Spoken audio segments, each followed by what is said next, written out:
Only 4 days remained until Christmas. Across Germany, Christmas markets were filled with families searching for last-minute gifts, children laughing beneath thousands of sparkling lights, and friends gathering to enjoy one of the country's oldest traditions. In cities both large and small, the familiar scents of roasted almonds, grilled sausages and warm mulled wine drifted through the cold winter air. In the eastern city of Magdeburg, no one imagined that this festive evening would soon become one of the darkest nights in modern German history. Within just 64 seconds, 6 innocent people would lose their lives. More than 300 others would be injured. Hundreds of families would carry emotional scars that may never fully heal. And Germany would once again find itself asking a painful question. Could this tragedy have been prevented? Tonight, we reconstruct the events leading up to the Magdeburg Christmas Market attack. We will examine the life of the man behind the wheel, the warnings that many now believe were overlooked, and the terrifying minute that transformed a celebration of Christmas into a scene of devastation. This is the story of the Magdeburg Christmas Market attack. Magdeburg is not a city that usually attracts international headlines. Located on the banks of the river Elbe, around 150 kilometers west of Berlin, it is the capital of the state of Saxony-Anhalt. Home to roughly 250,000 people, Magdeburg is known for its rich medieval history, its striking Gothic cathedral and its quiet residential neighbourhoods. Like many German cities, December is one of the busiest times of the year. The annual Christmas market is far more than a collection of wooden stalls selling food and decorations. It is an important cultural tradition dating back centuries, bringing together families, neighbours and visitors from across the region. For many Germans, Christmas officially begins with a visit to the local market. Children climb aboard brightly decorated carousels. Choirs perform traditional Christmas songs beneath strings of golden lights. Couples stroll hand in hand while sipping hot glühwein to keep warm against the winter cold. Families gather around open fires, sharing stories as they prepare for the holidays. It is a place where people feel safe, a place built around celebration, community and joy. On Friday, December 20th, 2024, thousands of people had travelled to Magdeburg to experience exactly that atmosphere. The weekend before Christmas is traditionally one of the busiest shopping periods of the entire year. Parents were buying presents before the holiday. Grandparents had travelled to spend time with their families. Young couples wandered through the decorated streets taking photographs beneath illuminated Christmas trees. There was nothing unusual about the evening. Police officers patrolled the area as they did every year. Emergency medical crews remained on standby in case of routine accidents or illnesses. Security barriers had been placed around parts of the market, reflecting heightened awareness following previous terrorist attacks in Europe. Yet despite these precautions, nobody standing among the crowds realized that danger was already moving towards them. Hundreds of kilometers away from the laughter and music of the Christmas market, another story had been unfolding for years. The man who would later stand accused of carrying out the attack was publicly identified only as Taleb A, in accordance with German privacy laws. Long before his name became known around the world, Taleb had lived what many would have described as an extraordinary life. Born in Saudi Arabia, he studied medicine before specializing in psychiatry. According to his own account, he became increasingly critical of Islam while still living in his home country. He claimed that these views placed him at risk of persecution, eventually prompting him to leave Saudi Arabia and seek refuge in Europe. In 2006, he arrived in Germany. Unlike many refugees fleeing armed conflict, Taleb presented himself as someone escaping religious persecution and demanding the freedom to express his beliefs without fear. Years later, German authorities granted him refugee status. To many observers, his story appeared to represent exactly the kind of successful integration that Germany hoped to achieve. He learned the language. He qualified to practice medicine. He found employment as a psychiatrist. Eventually, he began working at a secure psychiatric hospital in the town of Bernburg, not far from Magdeburg. Patients trusted him. Colleagues respected his medical qualifications. For years, Taleb lived a life that appeared ordinary. He rented a home. He earned a stable income. He participated in professional life like thousands of other doctors across Germany. Nothing in his official employment record suggested that he would one day become the focus of one of the country's largest murder investigations. But appearances can be deceptive. While his professional life seemed calm and successful, another side of Taleb was becoming increasingly visible online. As social media grew more influential, Taleb became an unusually active presence across several online platforms. He described himself as an ex-Muslim and frequently criticized the Saudi government, accusing it of persecuting those who abandoned Islam. Initially, many of his posts focused on helping Saudi citizens who wished to seek asylum in Europe. Some people even regarded him as an activist defending human rights. Over time, however, the tone of his online activity changed. His messages became increasingly confrontational. He claimed that German authorities were deliberately failing to protect ex-Muslim refugees. He accused government officials of corruption. He criticized refugee organizations, insisting that they had abandoned the very people they claimed to support. His frustration appeared to grow with every passing year. Eventually, his social media accounts became dominated by lengthy political rants, conspiracy theories, and deeply personal grievances. He no longer directed his anger solely at Saudi Arabia. Germany itself became one of his primary targets. He repeatedly accused the German government of encouraging what he described as the Islamization of Europe. His opinions often confused observers because they did not fit neatly into any recognized political ideology. He criticized Islam. He criticized immigration policy. He criticized the political left. He also attacked organizations that supported refugees. Investigators would later describe him as an ideological outlier, a man driven less by loyalty to any organized movement than by a growing sense of resentment, isolation, and personal grievance. People who encountered his posts often disagreed about what they were seeing. Some dismissed him as an eccentric provocateur desperate for attention. Others believed his behavior reflected serious psychological instability. Few imagined that his online anger might one day erupt into real-world violence. Behind the scenes, concerns about Taleb were beginning to emerge. Several individuals who interacted with him online described increasingly alarming behavior. His posts became more aggressive. His language became more threatening. His accusations grew more extreme. Over time, reports about his conduct reached various authorities. Questions were raised about whether he posed a potential risk. Yet assessing online threats is one of the greatest challenges facing modern law enforcement. Every day, police agencies across Europe receive thousands of complaints involving disturbing online statements. Most never lead to violence. Some involve individuals suffering from mental illness. Others are little more than angry rhetoric posted in moments of frustration. Distinguishing genuine danger from empty threats is extraordinarily difficult. In Taleb's case, investigators would later discover that several warning signs had existed long before the attack. Whether those warnings should have triggered stronger intervention would become one of the most controversial questions raised after the tragedy. As Christmas approached in December 2024, few people outside those discussions knew his name. To the families planning festive outings, he was simply another stranger somewhere in Germany. To his colleagues, he remained a psychiatrist going about his daily work. To police officers patrolling Magdeburg's Christmas Market, he was completely unknown. But behind the wheel of a rented BMW, events were already moving towards a devastating conclusion. As darkness settled over the city on the evening of December 20th, thousands continued to enjoy the warmth and celebration of one of Germany's most cherished traditions. Less than an hour later, everything would change.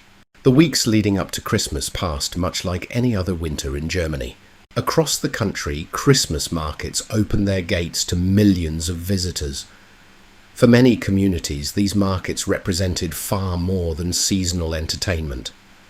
They were places where generations came together, where children experienced traditions handed down by their grandparents, and where neighbours paused to celebrate before the year's end. Magdeburg's market reflected that same spirit. Located in the heart of the city, it attracted families from across Saxony-Anhalt and neighbouring regions. Wooden stalls lined the walkways, offering handcrafted decorations, candles, toys, and local food. Christmas music drifted through the evening air, while visitors wandered between displays illuminated by thousands of lights. For local businesses, the days before Christmas were among the busiest of the year. For parents, it was one last opportunity to buy gifts. For children, it was a magical place filled with excitement. No one arriving that evening expected their ordinary family outing to become part of one of Germany's most devastating criminal investigations. While the city prepared for Christmas, investigators would later discover that Taleb A's behaviour had continued to draw attention in the months before the attack. His online activity had become increasingly erratic. He frequently published lengthy messages expressing anger towards German institutions and accusing authorities of betraying refugees who had fled religious persecution. His posts often shifted rapidly from one subject to another, mixing political arguments with deeply personal grievances. Some readers dismissed his comments as those of a frustrated activist. Others found the tone increasingly disturbing. People who had interacted with him online later described conversations that became more confrontational over time, with Taleb appearing convinced that powerful organisations were working against him. Although such behaviour did not automatically indicate that violence would follow, it contributed to growing concerns among those who encountered his public statements. One of the questions that emerged after the tragedy was whether warning signs had been missed. Media investigations and testimony presented during later court proceedings revealed that concerns about Taleb had reached authorities on more than one occasion. Reports relating to his online behaviour had been submitted by different individuals over several years. In addition, Saudi Arabian officials had reportedly shared information with German authorities about Taleb's online activity and increasingly radical statements. Exactly how those warnings were assessed remains the subject of continuing public debate. German investigators later explained that evaluating potential threats is an enormously complex task. Every year, security agencies receive thousands of reports involving alarming online comments. The overwhelming majority never develop into acts of violence. Some involve individuals suffering from mental illness. Others consist of offensive language protected to varying degrees by freedom of expression. Determining which cases require urgent intervention is one of the greatest challenges facing modern security services. Nevertheless, following the attack, many survivors and relatives of the victims questioned whether more could have been done. If concerns had been raised years earlier, why had no effective intervention taken place? That question would become one of the defining issues examined after the attack. Away from the public debate, life in Magdeburg continued exactly as expected on Friday, December 20th. Shops remained busy throughout the afternoon. Restaurants welcomed customers escaping the winter cold. Parents finished work before collecting their children for an evening at the Christmas market. The festive atmosphere intensified as darkness fell. Christmas lights reflected across wet streets after light winter rain. Music echoed between historic buildings. Street performers entertained passing crowds. Emergency medical teams remained on routine duty, prepared for the kinds of incidents normally associated with large public gatherings, minor falls, illnesses or accidents. Nothing suggested that within a matter of minutes they would face one of the largest emergency responses in the city's recent history. Later that evening, Taleb A travelled towards Magdeburg in a rented BMW. According to prosecutors, investigators later concluded that his journey had been planned in advance. Rather than arriving by chance, evidence suggested he had deliberately travelled to one of the busiest public locations in the city during one of the busiest evenings of the Christmas season. As he approached the area surrounding the market, thousands of people continued enjoying what they believed would be an ordinary festive night. Children laughed as they carried brightly coloured balloons. Friends paused to take photographs beneath illuminated Christmas decorations. Families queued for food and warm drinks. They had no reason to believe they were in danger. Within moments, that sense of safety would disappear forever.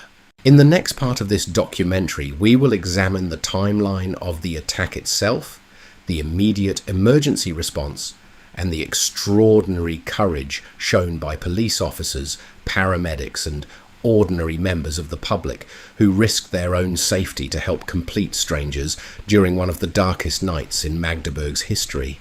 The immediate aftermath. When the vehicle finally came to a stop, the festive atmosphere that had filled Magdeburg's Christmas market only moments earlier had vanished. Confusion spread across the scene. People looked for loved ones. Parents desperately called out their children's names. Those who had escaped without physical injuries quickly realized that many others around them needed urgent help. Within moments, the first emergency calls reached police, firefighters, and ambulance services across the city. Dispatch operators received reports describing a major incident at the Christmas market.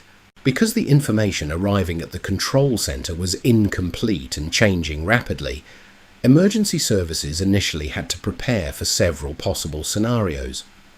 At that stage, nobody knew whether there was only one suspect, whether additional attackers might be involved, or whether the danger had completely ended. Officers arriving at the scene had two immediate priorities. The first was to make the area safe. The second was to ensure that the injured received medical treatment as quickly as possible. Those objectives had to be carried out simultaneously under intense pressure. Ordinary people become first responders. Long before additional ambulances arrived, ordinary members of the public had already begun helping one another. Visitors who had been enjoying the Christmas market only moments earlier suddenly found themselves comforting strangers, calling emergency services, and directing paramedics towards those in greatest need. Among them was trainee paramedic Philip Peplau, who later described the overwhelming scene that confronted him. Instead of enjoying a festive evening like everyone else, he immediately began providing emergency care. He would later recall seeing injured people across the market and working alongside others to assist victims until professional rescue teams could take over. For many first responders, those memories would remain impossible to forget. Emergency medicine is designed to prepare professionals for traumatic situations. Yet incidents involving large numbers of casualties, particularly in places associated with children and families, present extraordinary emotional challenges even for experienced personnel. Many responders would later speak about the psychological impact of that night. A city falls silent. As emergency vehicles filled the streets around the Christmas market, residents across Magdeburg began to realize that something extraordinary had happened. Roads were closed. Public transport was disrupted. Hospitals activated emergency procedures to prepare for a sudden influx of patients.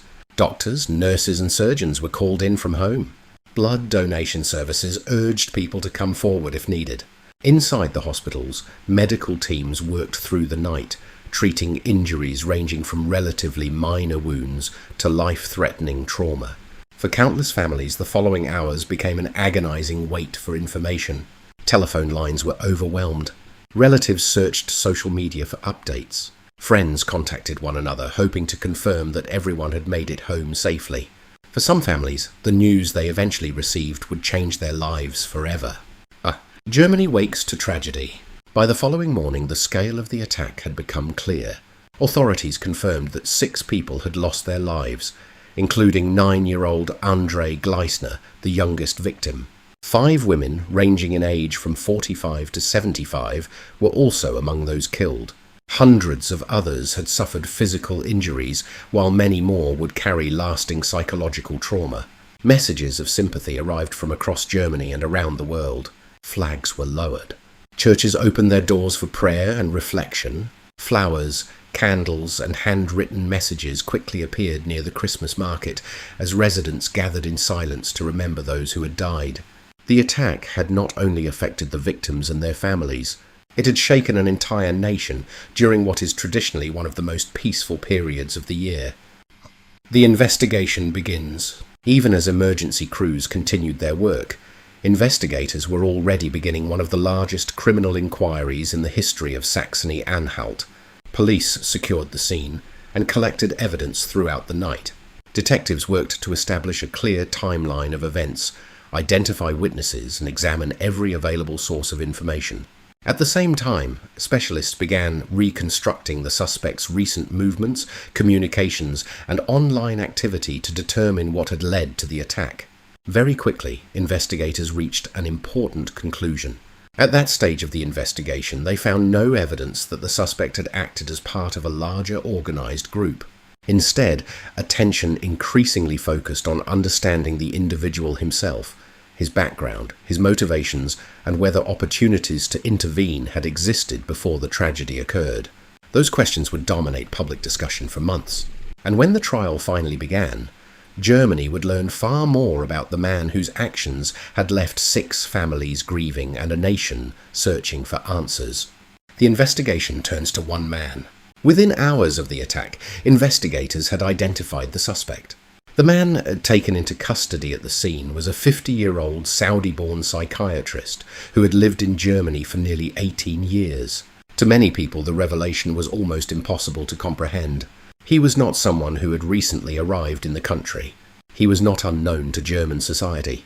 He had studied medicine, worked in the healthcare system, and spent years treating patients with mental health conditions. His life appeared stable, yet detectives soon discovered that the public image of a respected doctor revealed only part of the story. As officers searched his home, workplace, and digital devices, they began assembling a detailed picture of the months leading up to the attack. Every email, every online post, and every electronic record was carefully examined. Specialists in digital forensics worked around the clock, attempting to determine whether anyone else had been involved, or whether the suspect had acted entirely on his own. The answer to that question would become critically important. If the attack had been organized by a wider network, authorities would need to act immediately to prevent further violence. If it had been carried out by a lone individual, investigators needed to understand how one man had reached the point where he was prepared to commit such an act. An unusual profile. As more information emerged, investigators repeatedly described the suspect as an atypical attacker. Unlike many previous vehicle attacks in Europe, they found no evidence that he had acted in support of an internationally recognized terrorist organization. Instead, his online activity revealed a complicated mixture of personal grievances, political frustration, and increasingly extreme views. Experts analyzing his digital footprint found years of posts expressing anger towards institutions, governments, and organizations that he believed had failed him. Rather than following a single ideology, his opinions often shifted between different political themes. This made understanding his motivations considerably more difficult. For investigators, establishing motive was not simply an academic exercise. It would help explain whether warning signs had been misunderstood, whether similar cases might emerge in the future, and what lessons could be learned to prevent another tragedy. Voices that could never forget. While detectives searched for answers, survivors were beginning a very different journey. Many remained in hospital recovering from their physical injuries. Others returned home carrying wounds that could not be seen. Psychologists often describe traumatic events as moments that become permanently fixed in memory. For many survivors, ordinary sounds, crowded places, or Christmas music would later trigger vivid memories of that night. Some spoke publicly about the fear they continued to experience months later. Others chose never to give interviews, preferring to grieve in private. Families who had lost loved ones faced an empty place at the Christmas table that year. Birthdays, anniversaries, and future Christmas celebrations would forever be linked to the events of December 20th, 2024. The attack had ended in just over a minute. Its emotional consequences would last far longer. Preparing for trial. Over the following months, prosecutors assembled an enormous case. Investigators interviewed hundreds of witnesses. Thousands of pages of evidence were reviewed. Hours of video recordings from security cameras, mobile phones, and nearby businesses were analysed to establish an accurate timeline of events. Forensic experts examined the vehicle. Medical specialists documented the injuries suffered by survivors. Psychiatrists evaluated the mental state of the accused.